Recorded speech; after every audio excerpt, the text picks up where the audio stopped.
කරන්න තමයි උපතේ ඉඳලා මරණය දක්වාම අපි ඔට්ටු වෙන්නේ.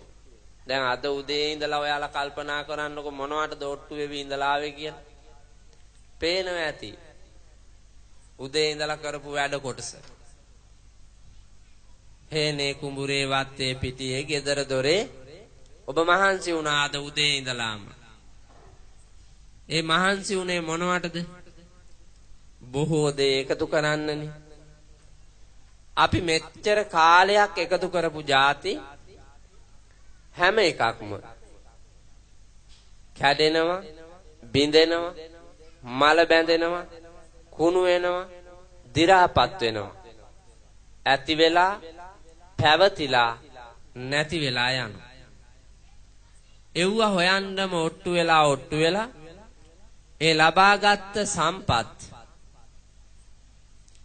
ඒ ලබාගත් සම්පත් අපි මැරෙන්නේ නැතුව ජීවත් වෙන්න වාගේ දැක තෘප්තිමත් වෙවි ඉඳලා අවසාන මොහොතේ ඒව අතෑරලා යන්න මහත් කනගාටුවෙන් මියදෙනවා.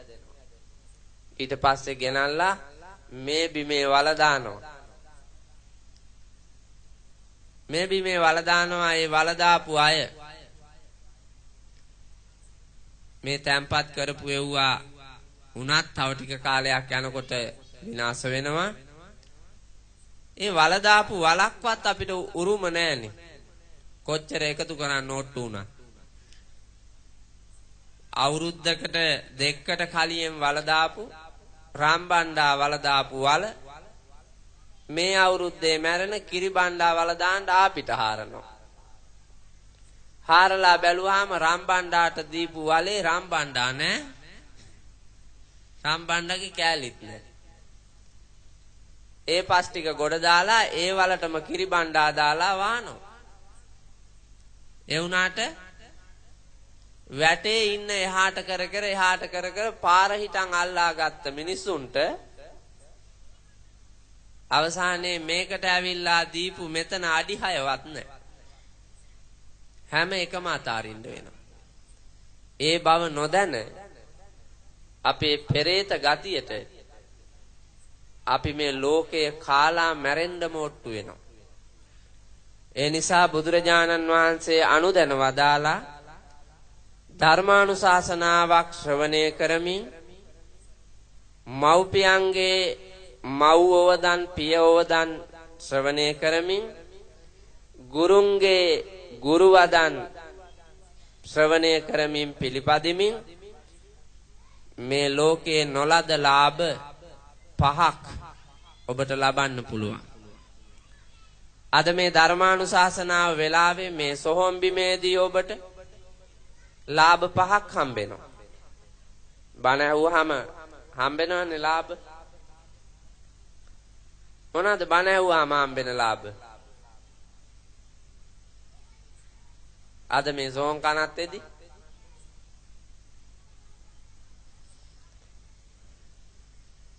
මොනවා වෙන්නේ අද හම්බෙන්නේ? ඉස්කෝලේ ගිහිල්ලා පන්ති කාමරේදී හම්බෙන ඒවාමයි. ඉස්කෝලේ ගිහින් පන්ති කාමරේදී දරුවෙකුට ලැබෙන ඒවාමයි. මොනවාද පුතේ පන්ති කාමරේදී දරුවෙකුට ලැබෙන්නේ? පොදුවේ ගත් කල දැනුම ආකල්ප කුසලතා. ඒවා කොටස් කෑලි වලට බෙද්දාම බණක් අහන කොටත් ලැබෙනවා පුතේ. අසුතං සුනාති සුතං පරියෝදපේති කංකම් විතරති දිට්ඨින් උජුං කරෝති චිත්ත මස්ස පසීදති කියලා කාරණා 5ක්. අසුතං සුනාති නොයසූ ಜಾති අහන්න හම්බෙනවා. මං අද කියනවා 16 කොලනියේ මෙවුන්දලා ජීවිතේට අහපු නැති ඒවා. මැරෙන්න ඉස්සෙල්ලා අහගෙන ඇවිල්ලා මේකේ බුදියා ගන්න. අලුත් එකක් ඉගෙන ගන්න හැකි අද. ඔය වයසට ගිහිල්ලා ඉන්න අවුරුදු 80 75 70 65 60 ඕනෑ තරහා තිරමක කෙනෙකුට තව එච්චර කල් නෑ පේන මානේ වාගේ. මොනවද? ගොක්කොල. පේන මානේ වාගේ තියෙන්නේ. ඒ හින්දා අලුත් එකක් ඉගෙනගෙන හෙට දවසේ හැදුනොත් මැරෙන්න ඉස්සර වෙලා ඔය කුණු ගති අතෑරගෙන ජීවිතේ ලස්සන කරගන්න පුළුවන්. අවසානයේදී පින්වන්ත නාමයකින් මැරුණ හැකි. මැරිලත් බැනුම් අහන්නේ නැතුව. සමහරු මැරිලත් බැනුම් අහනවනේ. ඒ තමන්ගේ චර්යාවේ තිබුණු ස්වභාවය අනුව. ඒ නිසා අද ඔබට ජීවිතය ගැන ලෝකය ගැන ඔබ නොදන්නා අලුත් එකක් හරි ඉගෙන ගත්ත හැකි. දෙවෙනි එක සුතම් පරියෝදපේති. බාගෙට දන්න ඒවා පූර්ණ කරගන්න පුළුවන්. පුතාලා ඉස්කෝලේ ගිහිල්ලා කාලච්ඡේදෙන් කාලච්ඡේදයට පන්තියේ ගුරුවරු මාරු වෙවි ඇවිල්ලා හැම පාඩමක් ඔස්සේම හැම විෂයක් ඔස්සේම නොදන්නා දේවල් කියලා දෙනවා වගේම දන්නා ඒවා නැවත නැවත මතක් කරලා පරිණත කරනවා. අද මේ ධර්මානුශාසනාවෙනුත් පුතාලා නොදන්නා බොහෝ දේවල් බාගෙට දන්නා බොහෝ දේවල් පූර්ණ කරගන්න පුළුවන්. මොනවාද බාගෙට දන්නේ? දැනට මේ වෙනකොට ඔක්කොම බාගෙට දන්නේ එකක්වත් තියනවද හරියට දන්නේ ඒවා? එකක්වත් හරියට දන්නේ ඒවා නෑ මෙතන ඉන්න කවුරුවා. ඔය සිවිල් ආරක්ෂක බටයෝ ඉන්නවනේ. ආණ්ඩුක බාණ්ඩ වෙඩි තියන්න දන්නවද කියලා හරියට? දන්නේ. මෙතන ඉන්නවනේ ගොයියෝ. මෙතන ඉන්නවා ගොයියෝ. ආණ්ඩුක බාණ්ඩ ගොවිතැන් හරියට දන්නවද කියලා? දන්නේ. ගොවිතැන හරියට දන්නවා නම් භූතයා දාන්නේ නැහැ ඒකට. ගොවිතැන් හරියට දන්නවා නම් මඩ කලපුවේ මිනිස්සුන්ට දීලා අම්පාරේ උන් බුදියන්නේ.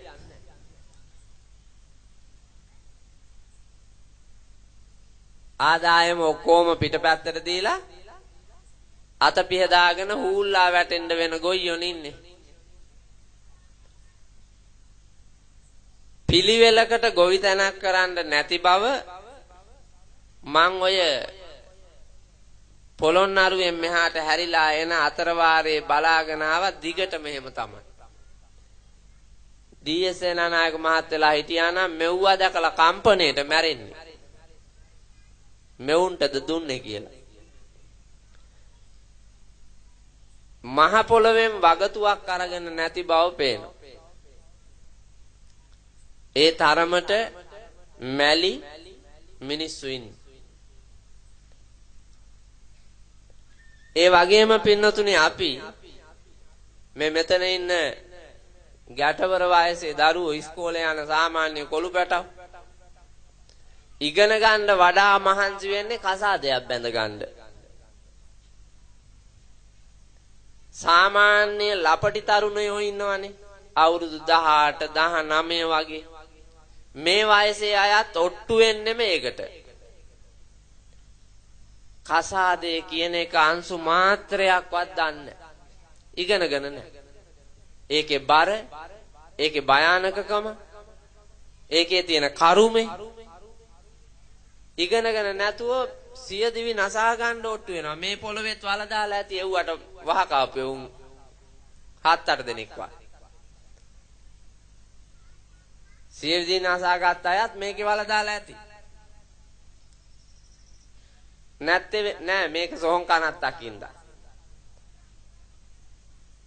හේතුව තමයි දන්නේ ඒක. අවබෝධ කරගෙන එතෙන්ට ආවේ නැත්නම් අතරමං වෙනවා.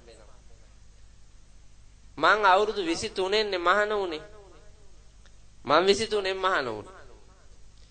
මටත් තව අවුරුදු 3ක් 4ක් විතර ඉඳලා අවුරුදු 26 27 විතර වාගේ වෙනකන් ඉඳලා කසාදයක් නම් බැඳ ගන්න තිබ්බා.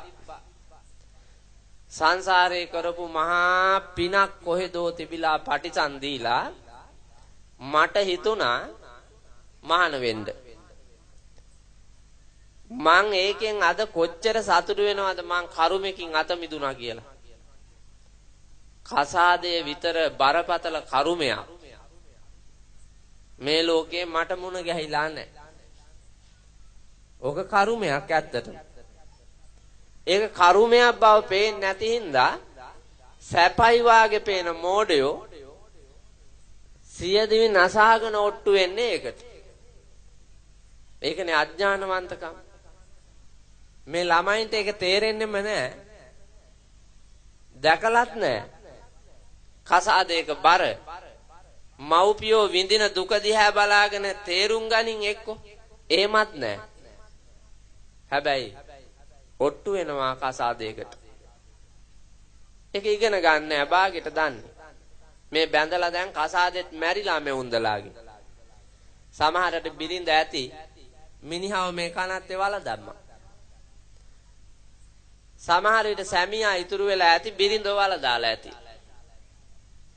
ඔවුන්දලා මැරිලා යනකම් ඉගෙන ගත්ත දහන්නකෝ කසාදේ. ඉගෙන ගත්තේ නෑ. මෙතන ඉන්න එක මිනිහෙක්වත් ගෑණියෙක්වත් මන් තරම් දන්නේ නෑ කසාදේ ගැන. මන් තව බැඳලත් නෑ. මං බඳින්නෙත් නෑ.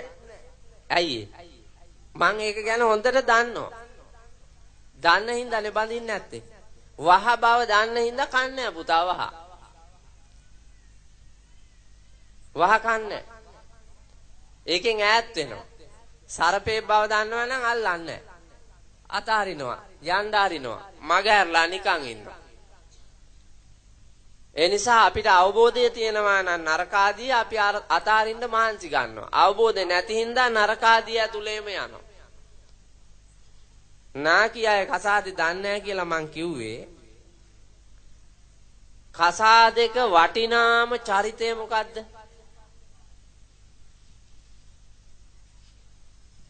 බිරිඳද සැමියාද?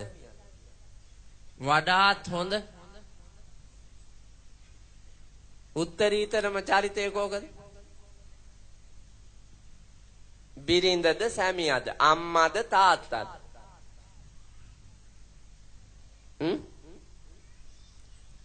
දන්නේ නේද? ඕන් කසාදේ දන්නේ නැහැ ඉතින්. මම ඒකනේ කිව්වේ දැන් ඔය දෙක දන්නේ නැතුව මෙච්චර කල් කාපු එකට වටිනාකමක් දෙන්න එපා අප්පා. මෙච්චර කල් මෙවුන්දලා මැරණකම් ආවා. තව දන්නේ කවුද වටින්නේ කියලා.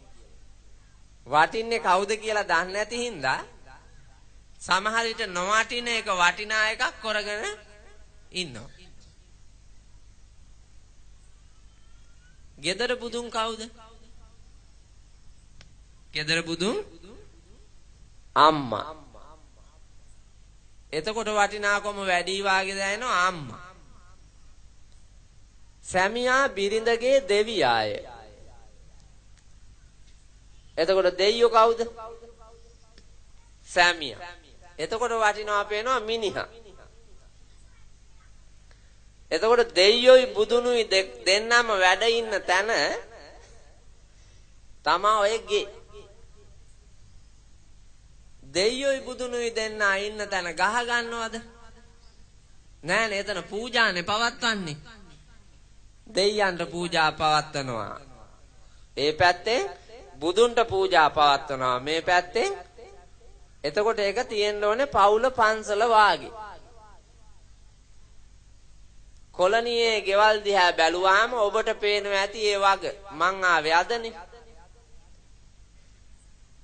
ඔයාලට පේනවා ඇති දැන් එක එක ගේ ඇතුලේ තියනවාද එහෙම දේවාල ගතිය, පින්වන්ත, සංසුන්, පිරිසිදු, භක්තිවන්ත බව.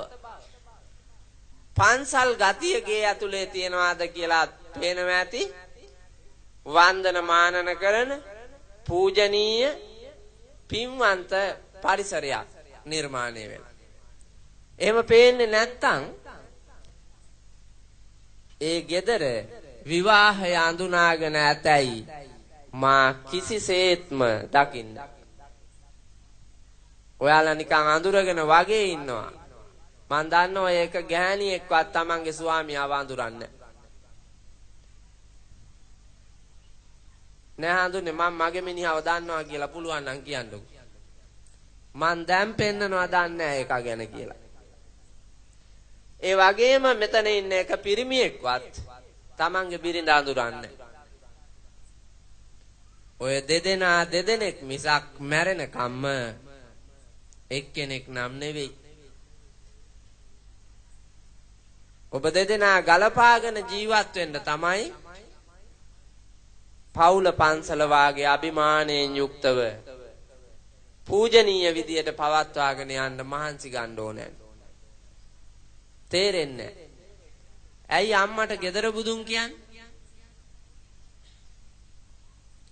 අම්මාවරුන්ට කියනවානේ gedara budun කියලා. ඔවුන්ට ඇයි එහෙම කියන්නේ?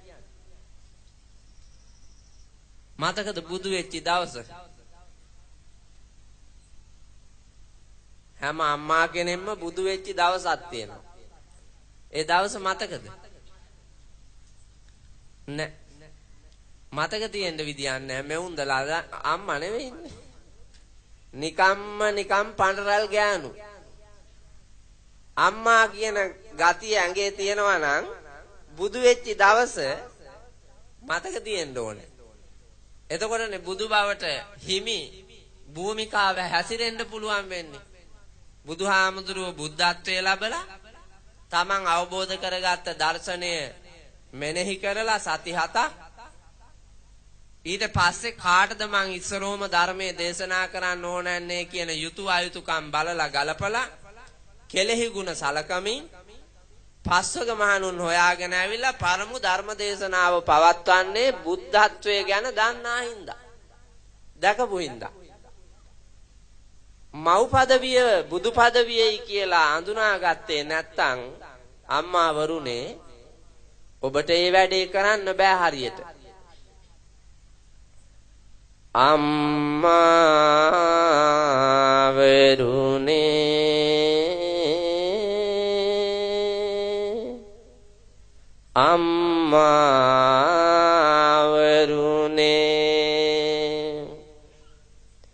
සම්මා සම්බුදු අම්මාවරුනේ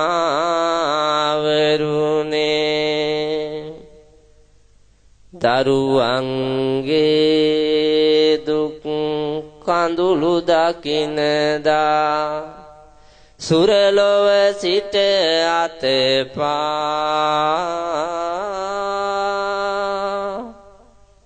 ඒ කඳුලලි පිසිනා මෞකම ඒ තරම්ම පූජනීයයිලු. මැරිලා ගිහිල්ලා අම්මාවරු උපදිනමාලු දෙව්ලොව. දෙව්ලොව උපදින අම්මාවරු මේ ලෝකේ ජීවත් වෙන මනුස්ස ලෝකේ ජීවත් වෙන තමන්ගේ දරු පැටවුන්ට දුකක් වේදනාවක් දැනුනාම ඔවුන්ගේ කඳුළු පිහින්න දිව්‍ය ලෝකයේ ඉඳලා අතදික් කරන්නට අතපාන්නට පිහිට වෙන්නට මෞකම ආපහු වෙනවලු. ඒ තරම් නොසිඳෙන බැඳීමක් තියනවා කියලා කියනවා ස්නේහයෙන් මාතෘත්වය. ඒ මෞකම ඔබට ලැබුණු දා පළවෙනි බබා හම්බෙච්ච දවසේ තමා ඔබට බුදු බව ලැබෙන්නේ. පළවෙනි බබා හම්බෙච්ච දවසේ. මව් පදවිය ලැබිච්ච දවසේ. එහෙම බුදු බව ලබාගත් කාන්තාවෝ ස්වාමියාට දන ගහලා වඳිනවනේ. ලංකා සමාජයේ තමන්ගේ ස්වාමියාට දන ගහලා වඳිනවා බිරිඳ. දැන් ඉන්න මේ උද්දච්ච අලුත් පන්නේ අය නම් මෙව්වා කරනවාද මන් දන්නේ නැහැ. ඒ උන්දලාගේ අහංකාරකම ඉහට උඩින්නේ තියෙන්නේ. තමන් ගෑණියක් කියලාවත් ඒ උන්දලාට මතක නැහැ. මන් දන්නවා. මං ගෑණියක් කියලා මතකේ නැහැ. ස්වාමියාට දන ගහලා වඳින්නේ ඔබ බුදු වෙන්න පාදක වෙන්නේ ඔබ බුදු වෙන්නේ බබා හම්බෙච්ච හින්දානේ. බබා කාගේද? ඒක හරියටම කියන්න දන්නේ නැති වුණත් අපි හිතනවානේ ස්වාමියාගේ කියලා. අපි හිතනවා තමන්ගේ ස්වාමියාගේමයි. ස්වාමියාත් දන්නවා, අවංක කාන්තාවොත් දන්නවා. මගේ මේ දරුවා මගේ ස්වාමියාගේ. ඒ හින්දා මට බුදු බව ලබා දුන්න උත්තරීතරම තැනැත්තා මගේ ස්වාමියා. ඒ නිසා මට බුදු වෙන්න විවරණ දුන්නේ, බුදු වෙන්න මග පෙන්නුවේ ඔබයි. ඒ නිසා මට බුදුන් ඔබයි කියලා දන ගහලා වඳිනවා. එතකොට බුදුවරු දෙන්නෙක් වැඩ සිටින පිම්බිමක් වෙන්න ඕනේ විවාහය. ඒක දන්නේ නැතුව විවාහය ගෙවවුවාට ඒක කරුමයක් මිසක් පින්නතුනේ සැබෑ ජීවිතයක් නන් නෙවෙයි. ඒ නිසා කසාදේ අවබෝධ කරගත්තේ නැත්නම් ලස්සන ගමනක් යන්න බෑ. මම එකයි කිව්වේ බාගෙට දන්නේ කියලා. මලයිර බෑගෙන යන වෙලාවේ මේ සෝන් කනත්තේ ඇයි උතන මල් තිබ්බේ?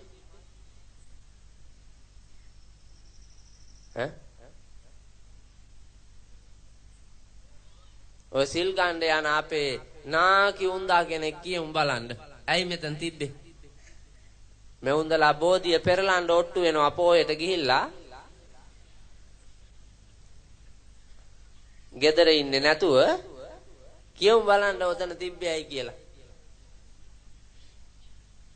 දන්නේ මං කිව්වා නේද නාකි වෙලා මේ උන්දලා මැරෙනකම්. බාගෙට දන්නේ. හරියට දන්නේ. කී දවසක් මල් පූජා කරලා ඇද්ද අපි? නෑ හඳුන්නේ අපි සෝන් කනත් නම් පිදුවේම නෑ. එහෙනම් කොහෙද පිදුවේ? පන්සලේ, චෛත්‍ය ළඟ, බෝධිය ළඟ, ප්‍රතිමා වහන්සේ ළඟ, ගෙදරදී හදන ලද බුදු මැදුරේ අපි මල් පූජා කරා ස්වාමීන් වහන්සේ. අනුරාධපුරේ පිච්ච මල් පූජාවට ගියා. සෝමාවතී දාස්පෙතිය මල් පූජාවට ගියා. নানা ප්‍රකාර වූ තැන් වල හඳුන්නේ එක එක මල් පූජා කෙරුවා අපි. ඒත් ඇයි කියලා දන්නේ නැතුව මෙවුන්දලා මැරිලා යන එක ගැන මට දුකයි. මල් කොතන පූජා කෙරුවත් කමක් නැහැ. ඔය සොහනක් උඩ මල් තිබ්බත් කමක් නැහැ. හැබැයි එක අරමුණක් තියෙන්න ඕන. මොකක්ද? මල් පරවෙනවා දැකීම. මල් පූජා කරන එකේ අරමුණ පරවෙනවා දැකීම. පරවෙනවා දැකීමේ අරමුණ මා මේ පූජා කරන ලද පිපුණු සුවඳ ලස්සන මල් යම්සේ හැකිලේද පරවේද මිය යයිද එලෙසින්ම මා මේ ඇති දැඩි කරන පෝෂණය කරන මගේ කියා අල්ලාගෙන තියෙන මේ ශරීරයද ක්‍රමයෙන් වියකි ගිලිහි ජරාවි ව්‍යාධියෙන් මරණයට ලක්වන බව මම දනිමි. ඇති වෙන සියලු දේ ක්ෂණයක් පාසා වෙනස් වී නැති වී යන බව මම දනිමි. උපන් සත්වයා මියදෙන බව දකින්න තියෙන සුන්දර කෙටි අවස්ථාවක් මල් පූජාව. මල් තියලා බවුන් වඩන්න ඕනේ. පර වෙනවා දැකලා. මෙවුන්දලා මල් තිබ්බා කිව්වා ගාථා දන්නා තරම් පැන්නා ගියා. පිපුණත් එකයි පර වුණත් එකයි. එවුන්දලාට ඒක වැඩක් නැහැ. එවුන්දලා මල් පිදුවා. එහෙමනම් ඉතින් අම්මා මම මෙලහට rahat වෙන්න එපා. නෑ. බාගෙට දැනගෙන බෞද්ධ දර්ශනය ඒක යාන්තම් මතු පිට පැත්තෙන් ඇවිදාගෙන යන්නේ. හරි අවබෝධයකින් බෞද්ධයෝ වෙලා නැහැ. බෞද්ධ කියන වචනේ තේරුම පුතා බුද්ධිමත් කියන එක. බුද්ධිමත් වූ ශාන්තිනායකයාණන් වහන්සේ අනුගමනය කරන්නෝ බෞද්ධයෝ. බුද්ධිය සොයා යන්නෝ බෞද්ධයෝ. මිත්‍යා දෘෂ්ටිය පහ කරන්නෝ බෞද්ධයෝ. එහෙම නැතුව නිකම් පාපයට බර සම්‍යක් දෘෂ්ටියක් නැති දුරාචාරයේ හැසිරෙන මේ මිනිසුන්ට බෞද්ධයෝ කියලා කියන්න බෑ. එනිසා දවසින් දවස අපි භාගයට දන්නා මේ ලෝකය පූර්ණ වශයෙන් අවබෝධ කරගන්න තමා බෞද්ධ කියන ගමනේ අපි යන්නේ. පින්නතුනි අපි අහලා තියෙනවානේ සතර පෙර නිමිති නේද? මොනවාද පුතේ ඒවා? මහල්ලෙක්, ලෙඩෙක්, මලමිනියක්, පැවිදිරුවා. මේ සෝම් කනත්තේ පුතේ මේ වෙලාවේ සතර පෙර නිමිතිම තියෙනවා. තියෙනව නේද? මහල්ලෝ ඉන්නවා. ලෙඩ්ඩුත් එමට ඉන්නවා. පැවිද්දොත් වැඩ ඉන්නවා. මල කඳනුත් උඩ නැතුවට යට තියෙනවා.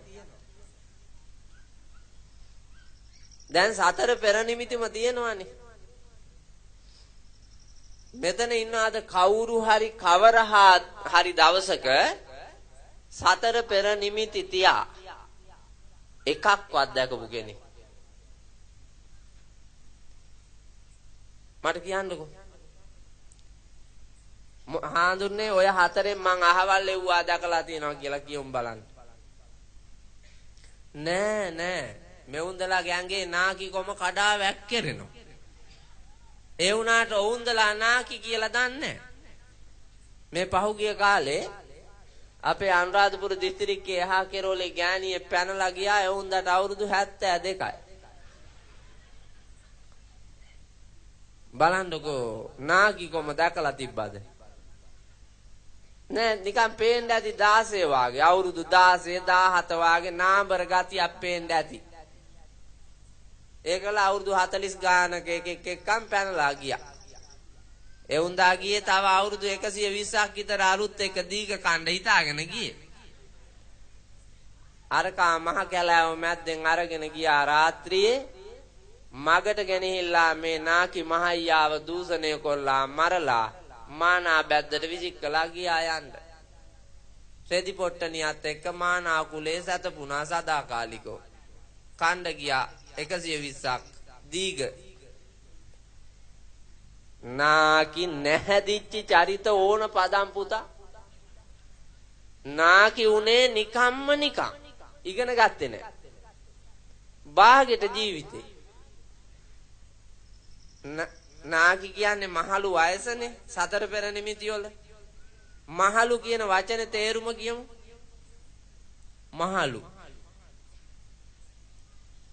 මහලු කියන්නේ ඇයි? මහලු කියන වචනේ තේරුම කියන්නේ මහලු කියන්නේ මා හැලුණු කියන එක. මා හැලුණු. එතකොට නාකියාවේ බලන්න තමන්ගේ මොනවද හැලිලා තියෙන්නේ කියලා. අර ඉස්සර තිබ්බුවාගෙන් මේ වෙනකොට මොනවද හැලිලා තියෙන්නේ? ළඟ ඉන්න අය බලන්නකො නාකියායි දිහා. ඔවුන්දලාගේ හැලිලා තියෙනවා ඔබට පේනවා. ඔළුවේ ඉඳලා බලන්න ඔළුවේ උඩ කෙස් ඉස්සර තිබ්බේ ඔවුන්දා කෙල්ල කාලේ කළුම කළු පාටට දිගට දන හිස හරියට විතර කඩා හැලෙන ලස්සන කාල වර්ණ කේස කලාපයක්. දැන් බලන්නකෝ ඔවුන්දාගේ ඔළු ගෙඩිය. එවුන්දාගේ ඔළු ගෙඩිය දැන් පුළුන් වගේ සුදු පාට වෙලා වැස්සට තෙමිච්ච කිකිලියකුගේ පෙන්ද වාගේ හැලිච්චි ඉතුරු වෙච්ච කෙස් ටිකක් තියෙනවා. ඔවුන්ට ඔය ඔළුවම ඇතිනේ අප්පා කන්නාඩිය දිහා බැලුවොත් අනිත්‍ය මෙනෙහි කරන්න. ඒ වුණාට තවත් ඔය නාකි ඔළුව පාට කර කර කළු පාට ගගා ඔට්ටු වෙනවනේ. මේ පහුගිය කාලේ මීගොමුවේ ඉස්කෝලේ හාමිනේ කෙනෙක් උපාධිධාරී ටීචර් කෙනෙක් අර පැහිච්චි කෙස් කළු කරන්න ගිහිල්ලා මැරිලා වැටුණා. කලදාහි කොලේක උපාධියක් අරගෙන උද්දච්ච කොමට නාකි කොම මකන්න ගියා. මකන්න ගිහිල්ලා මැරිලා ගියා. මට මතකයි ගායිකාවක් කියනවා දකින විට පන්සලක් පිළිමයක් බෝධියක් උනස්නෙන් නැගිටිමින් වඳිනවා හදේ නැති භක්තියක් වත පුරා තවරගෙන අඩවන් වනෙත් බරව බලනවා හදවතේ ගෑවිලාවත් නෑලු බුදුන් දහම් සංඝුන් පිළිබඳ අවබෝධයක්. එහෙම භක්තිවන්ත බවක් සැදැහැති සිතක් නෑ. හැබැයි ලෝකෙට මිනිස්සුන්ට හැබෑවෙන්න බෝධියක් දැකපු ගමන් පිළිමයක් දැකපු ගමන් පන්සලක් දැකපු ගමන් බස් එකේ යනකොට හරි මෙවුන්දලා කුලප්පු වෙලා නැගිටිනවා. නැගිටලා ඔළුව නමලා වැඳලා බලන්නකො රියදුරෝ දිහා බස් එකේ කොහේ හරි දැක්කොත් පින් කැටයක් විජහට ඒකට දාලා නැමිලා වැඳලා යන්නේ. ඊළඟ හෝල් එකේ හාඳුරු කෙනෙක් හිටියොත් මේක අසුරු සැනින් යන්නේ නවත්තන්නේ. අර බෝධියට පිළිමෙට පඳුරු දාලා ගියපු එකට හාඳුරුව දකින්නකොට මොකද්ද පිස්සුවක් වගේ එකක් එනවනේ. නවත්තන්නේ යනවා වේගෙන්. ගෙදර අම්මටයි තාත්තටයි බත් කටක් කන්න දෙන්නේ නැති මේ මිනිස්සු මේ වාගේ වේරට විහාරයට ගියපුවාම පිරුවට ඇඳගෙන සැදැහැති බව පෙන්නනවා. හැබැයි මනුස්ස ගුණධර්ම ආචාර ධර්ම ගෑවිලාවත් නැහැ කියලා ඒ ගායිකාව කිව්වා. උද්දච්චකමට ලෝකෙට හැබෑවෙන්න පෙන්නනවා කියලා. අවසානයේ එවුන්දත් රූපලාවන්‍ය ගාලා මැරිලා ගියා. එවුන්දා කියාපු කතාවත් ඒකමයි. කෙරුවෙත් ඒකමයි. ඒ ගොම් වැඩේම කරලා මැරිලා ගියා. මේ වගේ චරිත ලෝකේ ඕන තරම් තියෙනවා පින්නතුනි අපේ රටේ. මහත් වූ ගෞරවයෙන් අභිමානයෙන් පිපුණු බහුශෘත වාගේ ඉන්නවා. හැබැයි ක්‍රියාකාරකම් වල ඒ බහුශෘත භාවය නැහැ. එතෙන්ට අයෙන්න ඕනේ. නාකි කියන වචනේ මහලු කියන වචනේ තේරුණු මාහැලුණු කියන එක බලන්න ඊයේ කෙස් හැලිලා ඇහි පෙනුම හැලිලා කනේ ශ්‍රවණ ශක්තිය හැලිලා කටේ දත් ටික හැලිලා මූණේ තිබුණු ප්‍රිය මනාප හුරු බුහුටි මට සිලුටු ප්‍රියංකර ගතිය හැලිලා ඇඟේ තිබ්බ ශක්තිය හැලිලා ගතේ තිබ්බ නිරෝගී භාවය හැලිලා ජීවත් වෙන්න තිබ්බ ආයු කාලේ ඒකත් හැලිලා ඔක්කොම හැලුණාට පස්සේ ශක්තියින් පෙර කරපු වැඩ දැන් කරන්න බෑ. පෙර කරපුවා දැන් කරන්න බෑ. නොහැකි. නොහැකි නොහැකි නාකි. එතකොට බැරි නම් කරන්න නොහැකි නම් නොහැකි ඒවා අතාරින්න ඕනේ. නොහැකි ඒවා අතාරින්න ඕනේ. මෙවුන්දලා අතාරීද? මැරුවත් අතාරින්නේ නැහැ. කෙල්ලව කසාද බන්දලා දෙනකොට කෙල්ල දුන්නා නම් දුන්නානේ.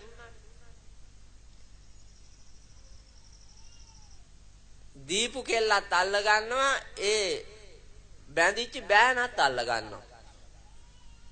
එකක් දෙනකොට දෙකක් අල්ලාගෙන මෙවුන්දලා අරුන් දෙන්නගෙම ජීවිතවලට ඇඟිලි ගහනවානේ. වෙනදා දුව ගියේ කොහෙද කියලා විතරයි බැලුවේ. දැන් හොයනවා බෑනා කොහෙද යන්නේ කියලා. ඉන්න දෙන්න. කොල්ලට කෙල්ලෙක් ගෙනාපු ගමන් කොල්ලයි ලේලි දෙන්නම අල්ලා ගන්නවා. මාරාන්තික යුද්ධයක් ලේලිත් එක්ක. මේ 16 කොල්ලිය කොහොමද මන් දන්නේ. මේක දිව්‍ය ලෝකෙන් පාතුර්භූත වෙච්ච කෑල්ලක්නේ. ඇති අය නාකි දිව්‍යාංගනාවෝයි දිව්‍ය කුමාරිකාවෝයි. කුලල් කා ගන්න නැතුව. පින්වන්ත විදියට. නෑ සරපියෝ වාගේ.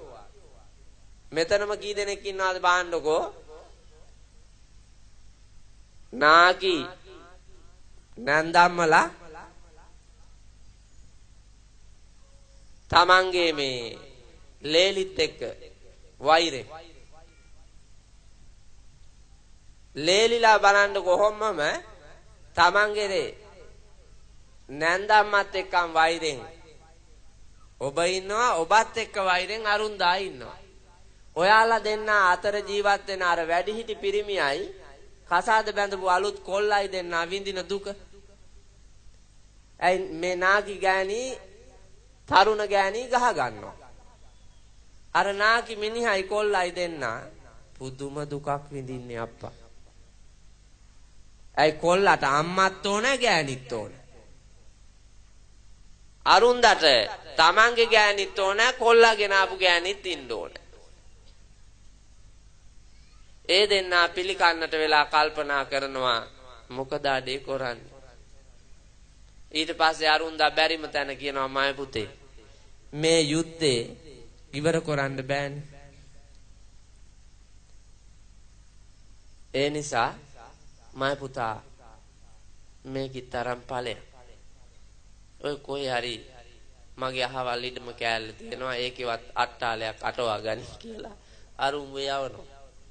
නැත්තම් ඉන්න බෑ සරපියෝ දෙන්නා කා ගන්නවා. හරක් දෙන්නා එන ගන්නවා බලන්න බැරි හින්දා තමයි ඔය වැඩේ කරන්නේ. නුගේලන්ද නේද? නුගේලන්ද ජනපදේ.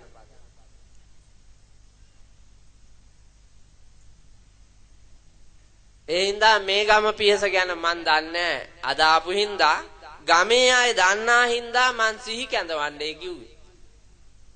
මම මේ කියන ඒවා බොරු නෙමෙයි. බෞද්ධ දර්ශනයට එකඟව සමාජය පිළිබඳව දක්නා දැනුමෙන් මම මේ කියන්නේ.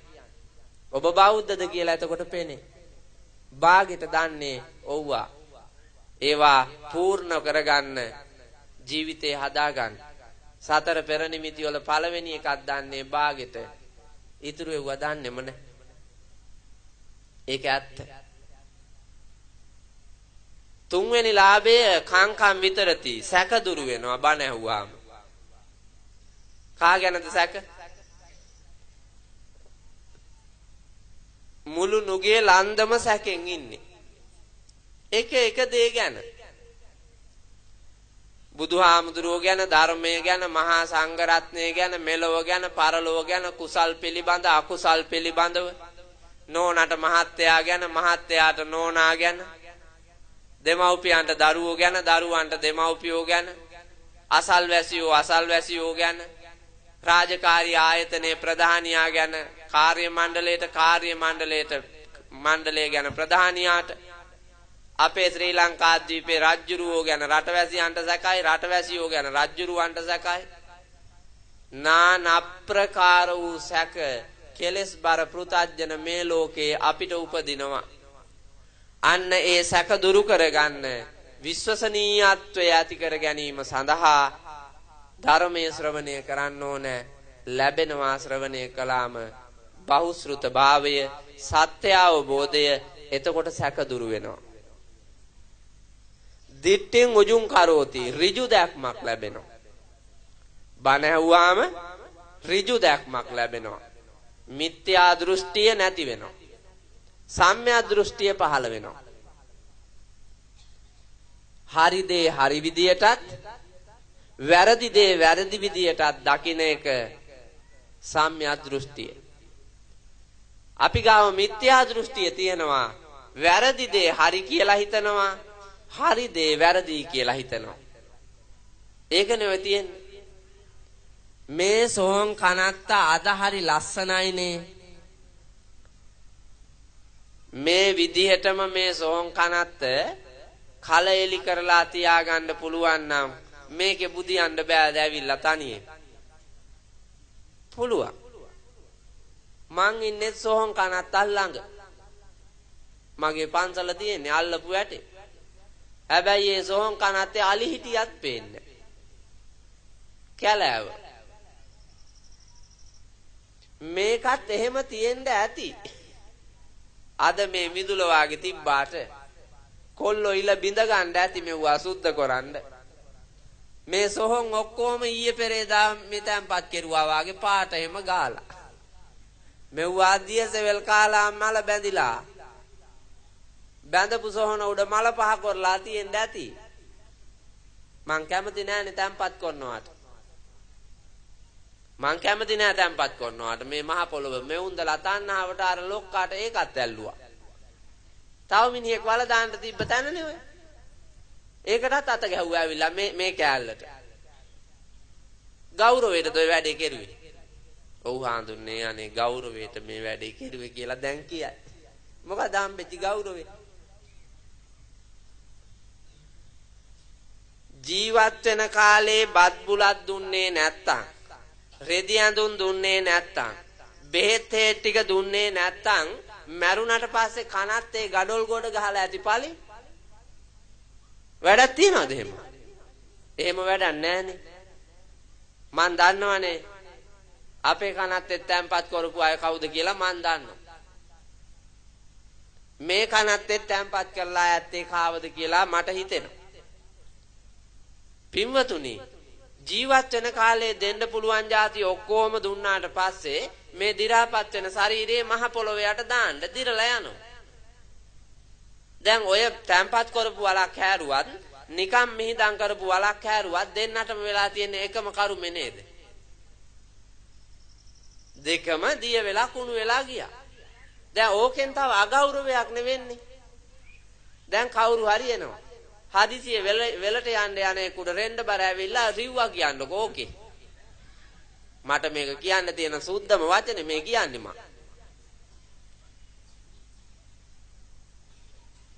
බල්ලෙක් ඇවිල්ලා ජරා කෙරුවා කියන්නකො.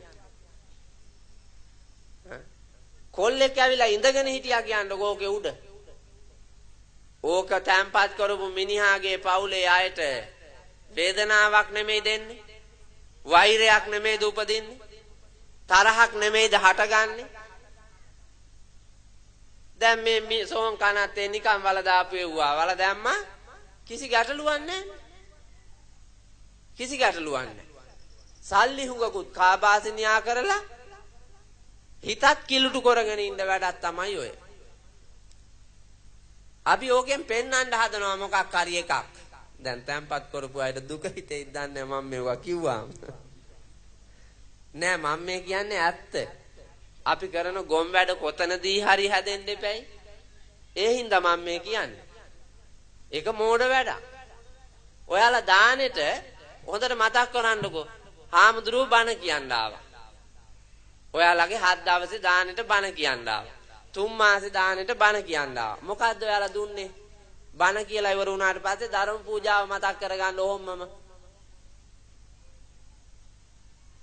ධර්ම පූජාවේ වටිනාකම මට හොඳට පේනවා. උපරිම 2000යි. උපරිම 2000යි ධර්ම පූජාවේ වටිනාකම.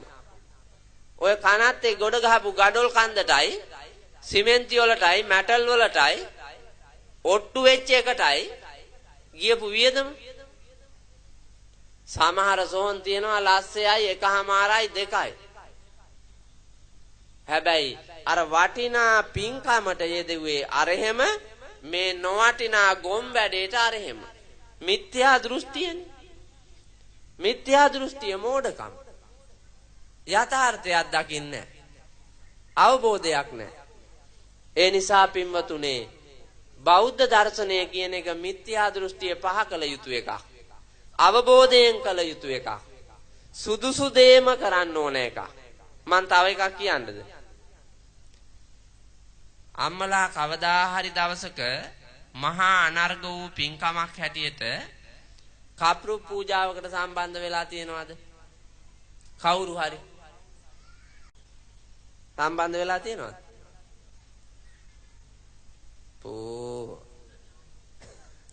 නුගේ ලන්දනේ සහභාගී වෙලා තියෙනවා හෝ නැතා හෝ ඔබ දැකලා හෝ ඇති. මේ හරියේ අර ප්‍රධාන පාර හරියේ දිග රෙද්දක් ගේනවා. කඩේ රුපියල් 75000ක් විතර දීලා. ගෙනල්ලා මෙවුන්දලා නාකි අය තමයි ඔකට වැඩිපුර එකතු වෙන්නේ. මෙවුන්දලා ඒ රෙද්ද දිගහැරලා ඔක්කොම තැන් තැන් වලින් අල්ලාගෙන පෙරහැරේ අරන් යනවා වඩම්මාගෙන. ගෙනිහිල්ලා චෛත්‍ය රාජානන් වහන්සේ නමක් වටේට අදිනවා.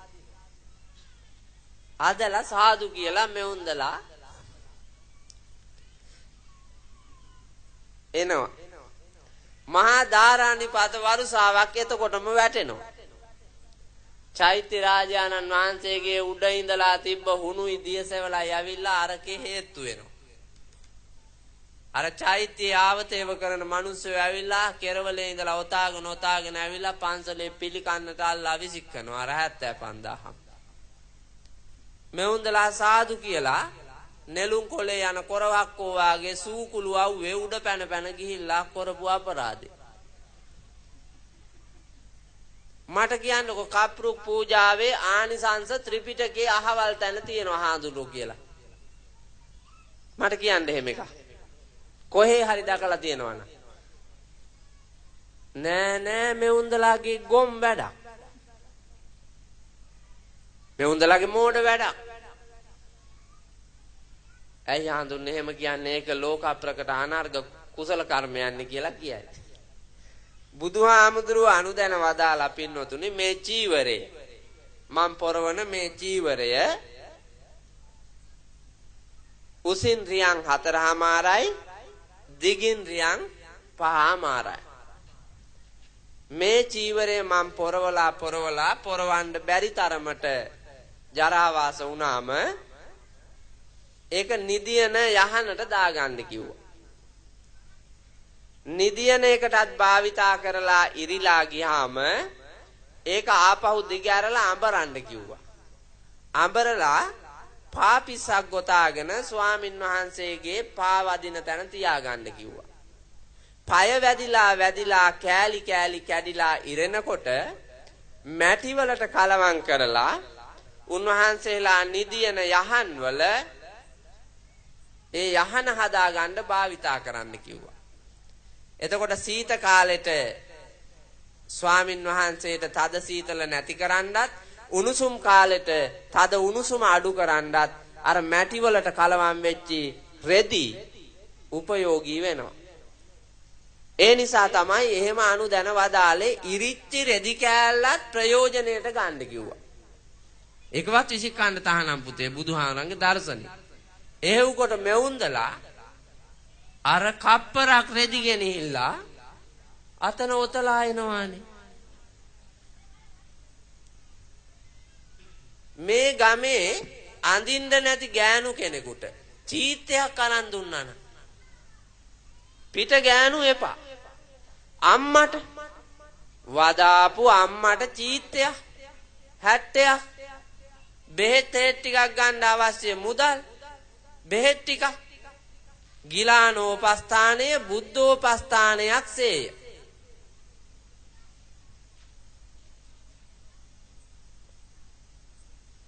තමන්ගේ ජීවිතය යථාර්ථයකට යොදවනවා මිසක් මිත්‍යා දෘෂ්ටික වැඩවලට යොදන්න එපා. ඒවා පින්නතුනි බෞද්ධයාගේ නෙමෙයි මිත්‍යා දෘෂ්ටිකයන්ගේ ගති. ඒවයින් ඈත් වෙන්න තමයි ඍජු දැක්මක් ඕනෑනේ.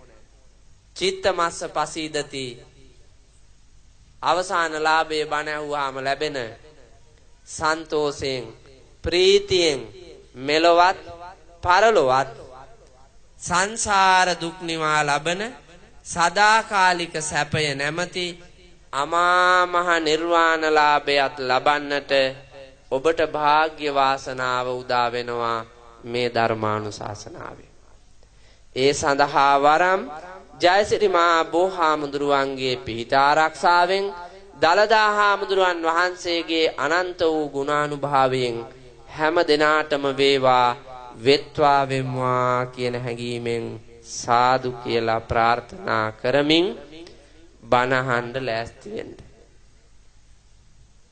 ඒ කිව්වේ ස්වාමීන් වහන්සේ තව බණ කිව්වේ නැද්ද කියලා හයි මේ උන්දලා.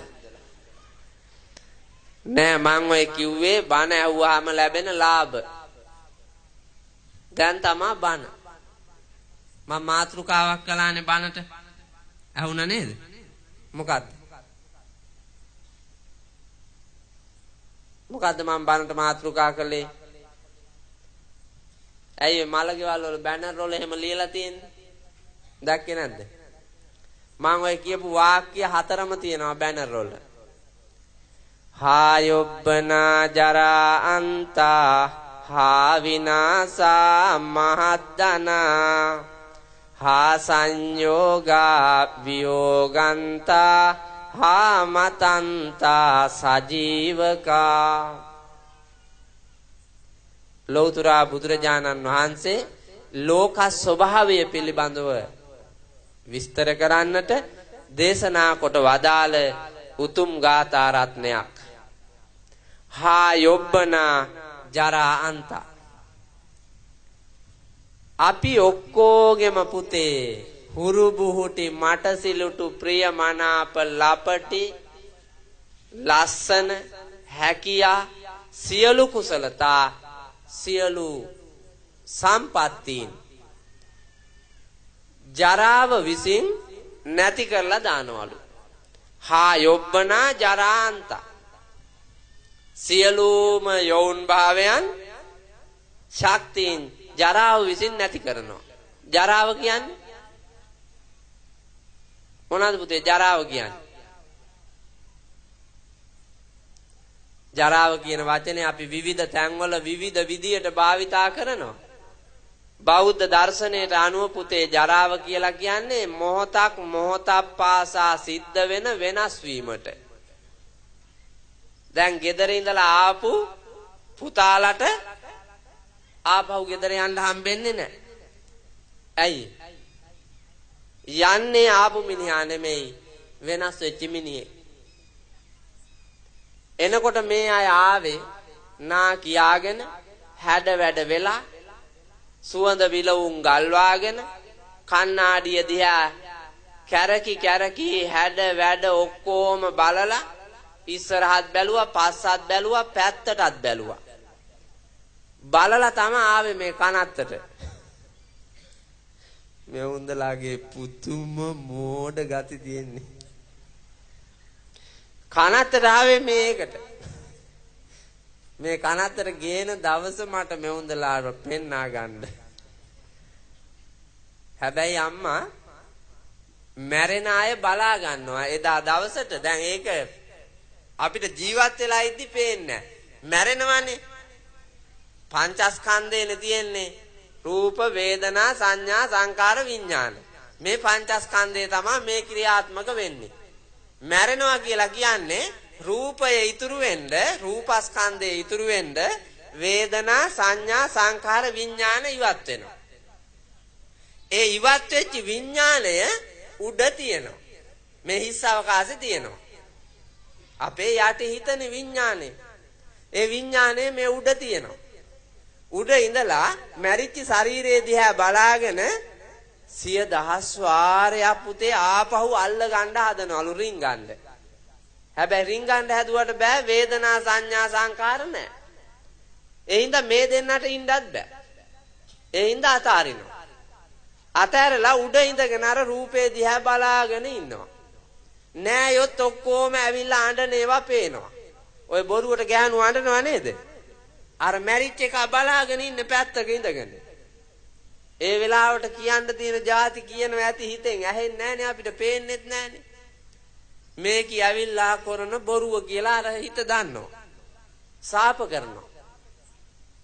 ඒ අයට සාප කරනවා. දවසක් ගෑණියක් අඬනවලු පුතේ මිනිහා මැරිලාලු. දැන් වල දාන්න ගෙනියන්න කිට්ටුලු. ගෑණි ගේ ඇතුලේ ලෑස්ති වෙලා දැන් උඩු බැලිය අතට බුදියාගෙන නෑය වටේටනේ. එදා දවසට පුදුම යුද්ධයක් තියෙන්නේ. නෑයෝ අරුන්දා ගාව ඉඳගෙන ඉතින් සනසනවා. කපටි ගෑණි උඩ බලාගෙන අඬනවලු. දැන් විලාප කිය මාරයෝ මාවත් තරම් ඵලයන් මෙච්චර කාලයක් එකට හිටපු ඔය මිනිහා විතරක් ගෙනිච්චේ මාවත් තරම් ඵලයන් මාරයෝ කියලා අඬනවලු. එතකොට ගැරන්ඩියෙක් යනවලු මුදුන් යටේ දිගේ. ගැරන්ඩියෙක් මුදුන් යටේ දිගේ යනවා බඩපල්ල පේනවා. බඩපල්ල දැක්ක පමණින් කෙනෙකුට ලේසියෙන් කියන්න බෑ ගැරන්ඩියාද ණයාද කියලා. මෙවුන්දා හිතුවා මාරයා ණයෙකුගේ වෙස් අරගෙන එන්නේ මෙවුන්දා ගෙනියන්න දැන්. ඒ ගාන මෙවුන්දා අර විලාපෙට අල්ලලා කියනවලු මේ වාගේ වෙලාවට ඔහොම දේවල් කියවෙනවා මාරයෝ කියලා. බලන්නකෝ වංචාව. කපටි කෛරාටික අම්මන්ඩිලා ඉන්නවා අප්පා. ඇයි ස්වාමීන් වහන්සේ පිරිමි එහෙම නැද්ද? මට කියන්නකෝ මල ගෙදරක පිරිමි හැපි අඬනවා දැකලා තියනවාද? මල ගෙවල් වල පිරිමි එහෙම හැපි අඬනවාද මේ උන්දලා වාගේ? නෑ. එතකොට කියයි නපුරුකම කියලා. නපුරුකම නෙමෙයි ඒ ඇත්ත. අය කුණ වෙනුවෙන් මොනවාද අඬන්නේ? මැරිච්ච කුණ වෙනුවෙන් අඬන්න ඕනේ නෑ. ජීවත් වෙන කාලේ උන්දලා අඬලා බැරි ගහිලා ඉන්නේ. පුදුම ඔට්ටුවිල්ලක් නේ පුතා ඔට්ටු වෙන්නේ. ජීවත් වෙන්න. හේනේ කුඹුරේ වත්තේ පිටියේ වැඩපලේ අවුව වැස්ස පින්න සතා සිව්පාවා ඔය කියන සොර සතුරෝ මේ ඔක්කොටම බයක් නැතුව ඉය තියලා උර දීලා පවුලේ අභිවෘද්ධිය සඳහා වෑයම් කරනවා බොහෝ පිරිමි. අපතයොත් ඉන්නව නැත්තේ නෙමෙයි. ඒ අඩුයි. නිකම්ම ඉන්නවා ඒ අඩුයි. හැබැයි බොහෝ පිරිමි උර දෙනවා ජීවිතේට. වංචා අඩුයි. මෙවුන්දලාගේ ඔය වාගේ ගති වැඩි මායා. ඒ හින්දා එව්වා මකා ගන්න ඕනේ.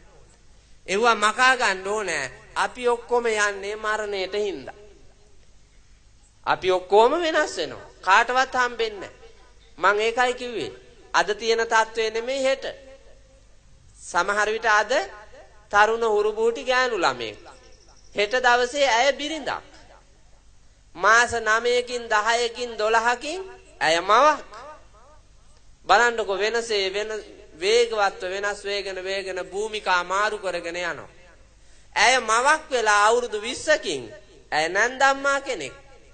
අත්තම්මා කෙනෙක්. මිත්තනියක්. ඒක තේරෙන්න ඕන හැබැයි කසාද බැඳපු දවසේ මම මිත්තනියෙක් වෙනකොට මටත් කවදා හරි මගේ මේ නැන්දම්මාට වාගේ උර දෙන්න වෙනවා. ඒක අවබෝධ කරගෙන තිබුණා නම් හොඳයි. මේ ඉන්න හැම කාන්තාවක්ම නැන්දම්මා කෙනෙක් වෙනවමනේ. ඇයි? ඔයාලා ගාව ඉන්න ඔය කොල්ලව කසාද බන්දලා දීපු ගමන් ඔයාලා නැන්දම්මා. දැන් නැන්දම්මාට සලකන්නේ නැතුව ඉඳලා කොල්ලා ගෑණි ගෙනාපු දවසට ඔබ නැන්දම්මා වෙච්චාම ඔබට වදින පාරට අයිර්සියා කොල්ලා වෛර කරලා කොල්ලා toy ගෑණි මට සලකන්නේ නැහැ කිව්වට හරියන්නේ නැහැ. එදා අම්මා කෙරුවෙත් ඒකමයි. මතකද අම්මා අත්තම්මට කොරාපුවා කියලා ඇහුවොත් එදාට කට උත්තර නැහනේ. ඇත්ත කතාව ඒක පුතා. එහෙනම් ජීවිතය කියන එකට වටිනාකමක් දෙන්න ඕනේ. අපි ඔක්කොම වෙනස් වෙන හින්දා. ඒ අවබෝධය තියෙන්න ඕනේ. අනිත් එක තමයි මේ වෙනස් වෙන ශරීරයේ වේගෙන් වෙනස් වෙන හින්දා හයිය තියෙන කාලේ වැඩ කරන්න ඕනේ. නැත්තම් ඉලාතු බින්දගෙන උදේ පාන්දර 9ට ආවේ මං. 9ට ආපු මම මෙහාට එනකොට 4යිනේ වෙලාව. මෙහාට එනකොට 4ත් පහුවෙලා. අර මග පාරේ මහවෙන් හැරිච්ච වෙලාවෙ ඉඳලා පොළොවේ ගහනවා වාගේ දැනෙන්නේ ගේන්න බෑ. ඔයාලා ඡන්දේ දීලා රජ කරාපු අප්පලා හදලා තියන්නේ වුණා. වල්ලාලියෝ 100ක් විතර හිටියා පාරේ. රංචු 4ක් හිටියා 4 පොලක මං ගණන් කර ආවා. එවුන් අර මිනිස්සුන්ට වඩා හොඳ හින්දා බයක් ඇති උනේ නෑ මට. මම බයම සත්තු මිනිස්සු. ඇත්තටම බයම සත්තු මිනිස්සුනේ. ඔයාලා බලන්නකො මැරිච්ච මිනිසුන්ට කොච්චර බයද කියලා. සමහර විට ජීවත් වෙච්ච මිනිහට වඩා මැරිච්ච මිනිහට බයයිනේ. ඒ තරමට නපුරුයි මේ මිනිහා. මැරිලා ගිහිල්ලා පුතා පෙරේතයෝ වෙලා එනවලු. ඒගොල්ලෝ මෙවුන්දලා ලස්ස ගණන් වියදම් කරනවා අර කවල්ලන්න. පෙරේතයව. ඔකව කසාද බැඳපු තරමට ඒ දවසේ ඔච්චර වියදම් කරුවේ නෑ ඌ අල්ලන්න. පැනලා ගියේ. හොරෙන්ම ගියේ රුපියල් 50යි 60යි. හැබැයි අරකා මැරිලා පෙරේතයා වෙච්ච දවසට කට්ටඬියන්ට රුපියල් 50000යි 60000යි අරු අල්ලන්නලුවේ. මැරිච්ච එකාට තියෙන බය බලන්න. මහා කැතම සතා මිනිහා. ඒකට මං පුදුම බයයි. සැබෑම මිත්‍රයා වාගේ ඉඳලා බෙල්ල මිරිකන જાතිය. පයින් ගහන જાතිය. පූජකයා වාගේ ඉන්නවා ඒ වුණාට පූජක ගතිය නෑ නපුරුයි. සමහර විට සට කපට හොරෙක් වෙන්න පුළුවන්. ආදරණීය බිරිඳ ආදරණීය සැමියා වාගේ ඉන්නවා රාත්‍රියේ මරලා දානවා. ප්‍රේමවන්තයා සහ ප්‍රේමවන්තිය වාගේ ඉන්නවා අතරමඟදී මරලා දානවා. විනාශ කරනවා. මේ වාගේ නපුරු සතෙක් මේ ලෝකයේ තියෙන වෙනස නොතේරෙන අපි හයිහත්තිය තියෙන කාලේ තමන්ගේ යුතුයකම් ටික මේ ලෝකයට ඉටු කරන්න මේ කුණු වෙලා යන ශරීරයෙන් කැපකිරීමක් කරන්නයි ඕනේ. මම පුතාලාට 10000 වාරයක් පිං. මේකේ පුතේ අගුවේ බල්ලේ බුදියව්වත් මේ කලා වූ උදාර පුණ්‍ය කර්මය මේ සඳහා දිරිය වඩපු දාඩිය හෙලපු මේකට ලී පොත්තක් හරි අල්ලා ගන්න ආපු යමෙක් ඉන්නවා නම් මහත්ඵල මහානිසංස ගෙනල්ලා දෙන උත්තරීතර පිංකම පාන් කිරිත් එක් හරි මේ වහලේ පරාලයක බුදියවුවොත් පුතා බයක් නැතුව රැකවරණේ ලබාගෙන ඒකේ ආනිසංස තියෙනවා. ඒ හින්දා උත්තරීතර එකක් අටමහා කුසල් වලට අන්තර්ගත සංසාරේ උපදින භවයක් පාසා ඉහට හේවණක් නිදහසක් සතුටක් සැනසීමක් ප්‍රීතියක් රැකවරණයක් ඇතුව නිර්වාණය දක්වාම විපාක දෙන පින්කම. ඒ හින්දා මේවා ලේසි පහසු පොඩි වැඩ කියලා අපිට පේන්නේ. දැන් බලන්නකො මේ ගමේ ඩී.එස්.ඒ නානායක මහත්තයා නුගේලන්ද හදාපු දවසේ ඉඳලා පදිංචි වෙච්ච ඔබ මේ ගමේ ජීවත් වුණානේ. නාකි වෙවි කී දෙනෙක් මැරි ගියාද? මේ වෙනකොට නාකි අප්පලා කී දෙනෙක් ඉන්නවද ගමේ? එයාලට බැරි වෙච්ච වැඩක්. ඒ නාකි පරම්පරාව වලින් පැවතගෙන ආපු තරුණ පරම්පරාවට ඔළුව පෑදිලා කළා කියලා කියන්නේ අප්පච්චි අභිමානයක්. තමන්ගේ ලෙයින් දහඩියෙන් තනිච්ච උන්ට මොලේ පෑදිච්ච එක අභිමානයක් නෙමෙයිද? අභිමානයක්. ඒ හින්දා වැඩ කරන්න ඕනන්නේ හයිය තියෙන කාලේ. අය නාකි වුණාම බෑ. එකතෙන් වුණාම බෑ. දිරිය ඇති කාලේ යමක් කරන්න ඕනේ. අනිත් එක බයක් නැතුව වියදම් කරන්න පුළුවන් අතේ යමක් තියෙන හින්දා. දැන් මේ නාකි අප්පච්චිලාට ඉස්සර වාගේ සල්ලි තියනවද අප්පච්චි අතේ? නෑ, ඇව්වා ඔක්කොම ගත්තා නෙමෙව්. හදාපු වදාපු පැටව් ඔක්කොම ගත්තා. ඉඩම් කඩම් එවුන් කොටස් කරලා බෙදාගත්තා. ගේ දොර බෙදාගත්තා. හරක බානා බෙදාගත්තා. සල්ලි මිල මුදල් ටිකත් බෙදාගත්තා. ආදායම් එන මාර්ග ටික එවුන් ඔක්කොම අල්ලාගත්තා. මෙවුන්දාට දුන්නොත් කෑවා නැත්තම් හිටියා. අය කොහෙද පින් කරන්න සල්ලි? අය පින් කරන්න සමාජ සේවය කරන්න එවුන්දලාට සල්ලි නැහැ. තාරුණ්‍ය කාලේ තමන්ගේ ධනය තමන්ගේ බලය කියන කාලේදී වැඩ කෙරුවා නම් අය කාටවත් ගැති වෙන්න ඕනේ. තමන්ගේ ශක්තියෙන් කරනවා ඇඟිලි ගහන්න කවුරුවත් නැහැ. ඒ පුණ්‍යවන්ත කාලයේ මග අරින්න හොඳ නැහැ. ඒ හින්දා වෙනස් වෙන බව, ජරා වෙන බව, කල්තියා තේරුම් යන අපිට හොඳට හැදෙන්න පුළුවන්.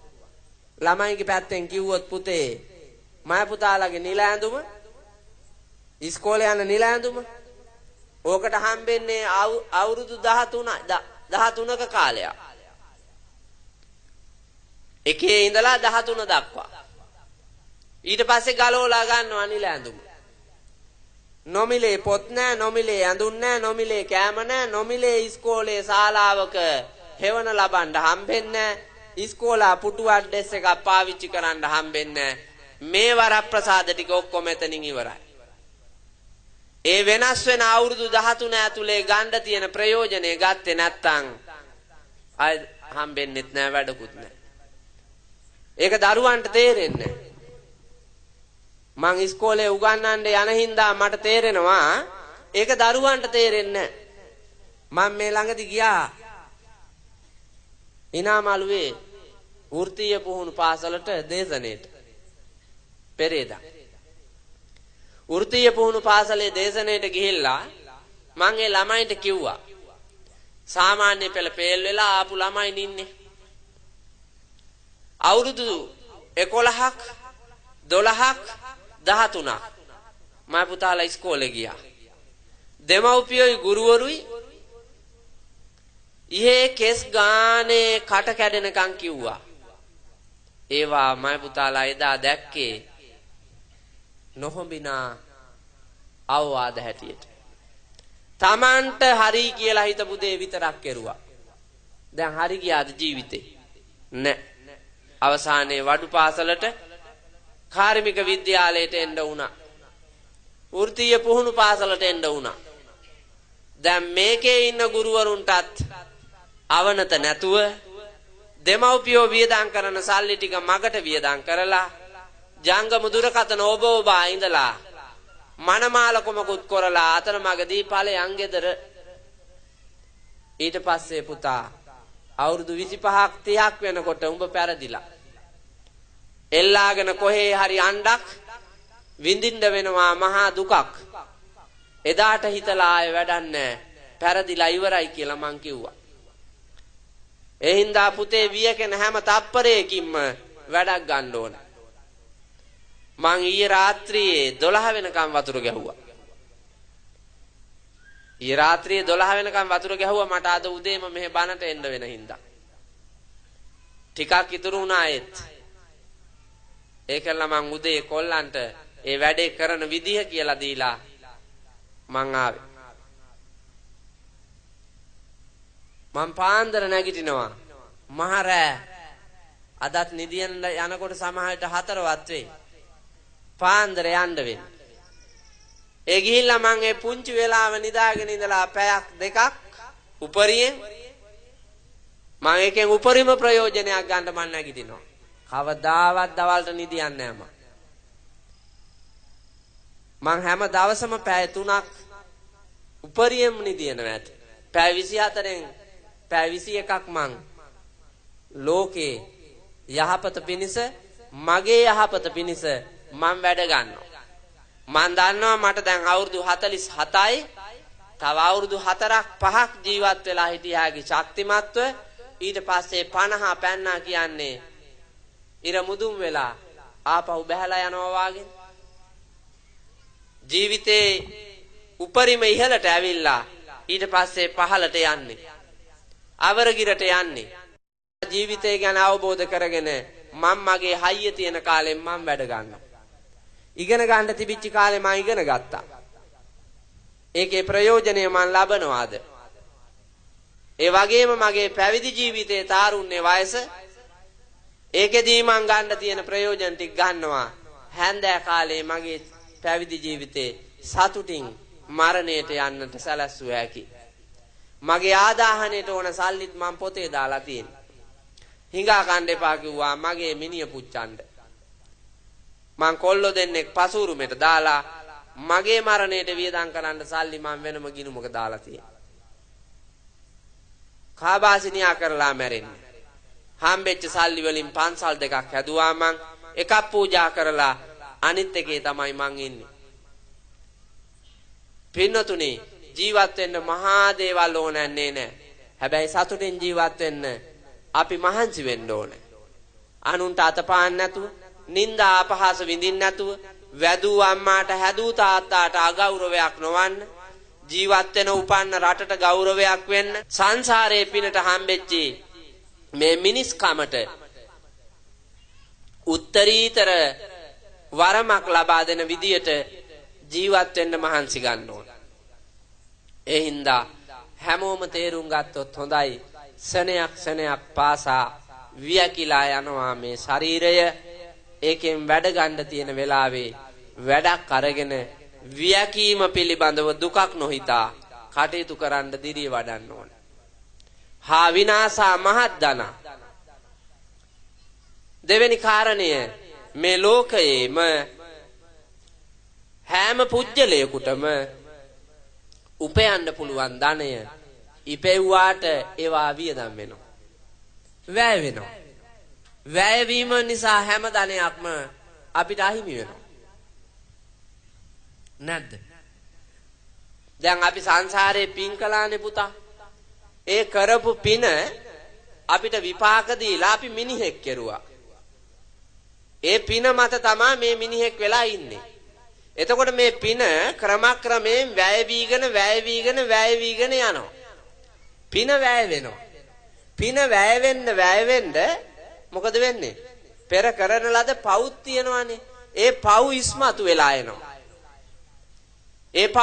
වෙලා එනවා. පාපයේ බර වැඩි වෙච්ච ගමන් පිනට හම්බෙන වරප්‍රසාද අඩු වෙච්ච ගමන් මිනිහා විසි වෙනවා. මිනිහා කරදරයට දුකට වියෝවටපත් වෙනවා. රටේ හිටපු රජුරුව ගැන හිතන්නකෝ. මේකට උදාහරණයක් ඇටියට මම මේ කියන්නේ මහින්ද රාජපක්ෂ ජනාධිපතිතුමා. මේ රටේ අදටත් ජනාධිපතිතුමා එතුමානේ අවුරුදු දෙකක් තිබ්බනේ. ජනාධිපතිකම අවුරුදු දෙකක් තියෙද්දි තමයි දෙවෙනි පාරට ආපිට ඉල්ලන්න ඇදුවේ. තුන්වෙනි පාරට. ඒ ඉල්ලන්න හදලා කරුමේ ඉවරයි. දැන් පින ඉවරයි පුතා. රටේ රජකමට තිබිච්ච පින ඉවර වෙගෙන ආවේ. යටිහිත කෑග ගහ කියනවා ඉල්ලාපිය. මේ කර්ම ශක්තියනේ තල්ලු කරන්නේ. යාළුවෝ හිත මිත්‍රාදීන් උපදේශකයෝත් කිව්වා ඉල්ලාපන්. කට්ටන්ඩියොත් කේන්දරකාරයොත් කිව්වා ඉල්ලාපන්. යෝගේ රාජ ඉල්ලුවා. දැන් මොකද වුනේ? පුතා අකුසලයේ විපාක දෙන්න ගත්තා. කුසල් ඉවර වුණා. විසික්ක වෙලා ගියානේ. කීර්තිදර ලෝක ප්‍රකට රජුරවන්ට වෙච්ච දේ බලන්නකො. දැන් සිංහාසනේ වෙන පුජ්‍යලයක් සිංහාසනාරූඪව ඉන්නවා. මෙයා අර බෑවුමේ තියෙන පුටුවකට වෙලා රවාගෙන ඉන්නවා. මං දැක්කා. දැන් දත කෑවාට රැව්වාට ගෙරෙව්වාට කරන්න දෙයක් නැහැ. පින විපාක දෙනකොට ඒ පින තව පෝසත් කරන්න ඕන. අටුවේවි ඉවර වෙන්න අටුවට වී දැම්මොත් නේ අප්පච්චි අපිට ප්‍රයෝජන. නැත්තන් නෑ. කල යුත්තේ ඒක. නමුත් අපි හිතා ගන්නවා අපි මිනිහෙක් වුණාට පස්සේ අපි සතෙක් වෙන්නේ නෑ කියලා. නෑ, සතා වෙන දවස හෙටද දන්නෙත් නෑ. දුක් විඳින දවස හෙටද දන්නෙත් නෑ. අපි කල පින් වැය වෙලා යනවා. ඒක පැත්තක් කර්මානුරූප පැත්ත. මේ භෞතික පැත්ත ගන්නකො. දැන් අර ඉස්සරහා ඉන්න නාකි අප්පච්චිලා කීයක් හොයන්න ඇද්ද? හම්බ කරන්න පටන් ගත්ත දවසේ ඉඳලා වුන්දලා කීයක් හෙව්වද කියලා අහන්නකො බලන්න. කෝටි ගාණක් හොයලා ඇති. දැන් එවුන්දගෙන් අහන්න කීයක් තියෙනවද කියලා. නෑ, බෙහෙත් ටික ගන්න නෑ. ඔක්කොම වැය වෙලා ගියා. ඊට පස්සේ වුන්දා කසාද බැන්දා. අහන්නකො බැඳපු වුන්දා කොයි කියලා. හොස්සාගින් මැස්සා යන්න බෑ වාගේ එක්කෝ ඇති. එහෙම නැත්නම් එවුන්දා වෙන් වෙලා ඇති. එහෙම නැත්නම් එවුන්දා මැරිලා ඇති. හම්බ කරගත්ත ඒ ගෑනිත් නැතුව ගියා. ඊට පස්සේ ඒ ගෑනිත් එක්ක එකතු වෙලා හම්බ කරගත්තනේ දරුවෝ ටිකක්. එවුන් කොයි අහන්නකො. එවුනුත් එක අරන් ගියා. තව ටික දවසක් යනකොට මෙවුන්දා එකතෙන් වෙලා උඩු බැලිය අතට හොයාපු කිසි දෙයක් නැතුව, සමහර විට ඇඟේ වස්ත්‍රයක්වත් තියෙනවාද දන්නේ නැතුව උපන් වෙලාවේ හිටිය හැටියටම මැරිලා යනවා මෙවුන්දා. මැරිලා යනවා. ඒක තමයි ඇත්ත. වැය වෙන බව තේරෙන්නේ. අපි හම්බ කරගන්න මේ සියලු දේ වැය වෙනවා. හැබැයි පුතා අපි මැරුණත් අපේ වැය කරපුවා පවතිනවා මේවා. අපි වැය කරලා තියෙන්නේ යථාර්ථය පිණිස. අසාර්ථක දෙයකට නෙමෙයිනේ වැය කෙරුවේ. දැන් හිතන්නකො සිංහල අලුත් අවුරුද්දනේ එන්නේ. දැන් ඔයාලා තීරණය කරලා ඇතිනේ අරක්කු බෝතල් ගන්න ගේන. නේද? ඒ වැය කිරීමෙන් ලැබෙන තෘප්තිය මොකද්ද? කී දෙනෙකුට දුකයිද? Taman තෘප්තියක් ලැබුවාට මීහරකෙක් වාගේ ශරීරයට කොච්චර අහේතුවක්ද? ඒක හිතන්නේ නැහැ. ගෙදර සමගියක් නැති වෙලා, පරිසරයේ සමගිය නැති වෙලා, ජීවිතයේ නිරෝගී භාවය නැති වෙලා, අතේ තිබ්බ ධනයත් වැය වෙලා, මේ ඔක්කොම නැති කරගන්න අරකට වැය කරනවා. හැබැයි මෙහෙම පිනකට වැය කරයිද? නෑ. කවදාකවත් එහෙම හිතෙන්නේ නෑ. ඔක හේතුව පුතා උපන්නාට මේ ලොව වැනෙනවා විනා, ලොව සිරිතට අඹුදරු රකින්නවා විනා, රූපේ අරන් පාපේ ගෙවනවා විනා, ගෙනියන දෙයක් නැත ණය ගෙවනවා විනා. ගොනේ දැකලා මිනිහෙක් කිව්වලු ඔහොම. මොකද ගුණාට වෙලා තියෙන්නේ? උපන්නාට මේ ලෝ වැනෙනවා විනා. ඉපදිච්ච කොමටනේ හරක් ජීවත් වෙන්නේ. අරමුණක් තියනවාද? නෑ. කිසි අරමුණක් නෑ හරකාට. කාගෙන ගියා. තිබ්බනම් හේවණක් එතනින් බුදිය ගත්තා. ආය නැගිට්ටා ආය කාගෙන ගියා. උට රෑ උනත් එකයි එළි උනත් එකයි. උගේ අය බලාපොරොත්තු අනාගත සැලසුම් එව්වා මොකවත් නැහැ. ලොව සිරිතට අඹුදරු රකින්නවා විනා. ගොනේ කසාදයක් බඳින්නෙත් එහෙමනේ අරමුණකින්ද?